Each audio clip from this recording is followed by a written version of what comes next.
Prime Minister Narendra Modi inaugurated the Grand International Exposition of the Sacred Piprava relics associated with Bhagwan Buddha at the Rai Pithora Cultural Complex in Delhi on January 3rd. The exposition showcased the historical significant Piprava relics discovered in 1898, which occupy a vital place in the archaeological study of early Buddhism. These relics are considered among the earliest and most important archaeological deposits directly associated with Lord Buddha, offering rare insight into the spread of Buddhism in ancient India.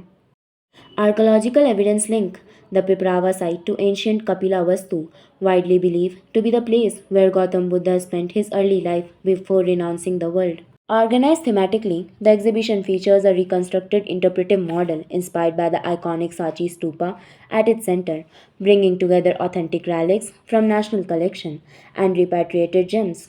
To enhance public engagement, the exposition is supported by an extensive audio visual experience, including immersive films, digital reconstruction, interpretive projection, and multimedia presentations. Intentionally, we want more and more people to come and experience this place.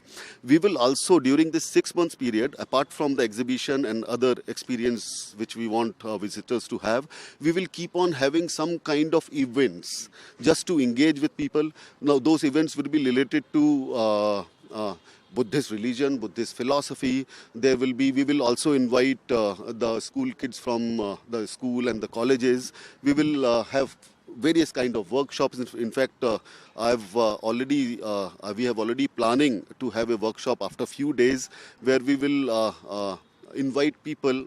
They will be professional artists. They will be kids from the students from the school, and we want them to make sculptures, paintings on the life of Buddha. In fact, the idea is that they should see the exhibition and inspired from that, they should make the items, and that we are proposing to sell through our souvenir shop also. So that will give them exposure, we will give them honorarium. So we'll keep on creating events here also just to make it a happening place. This exhibition has just been opened on the last Saturday. So Sunday we received large number of people, and through your channels, I would like to request people to come and visit this exposition, because this exposition has been curated with a lot of efforts, and we have brought exquisite objects from all over the country to be able to send the message.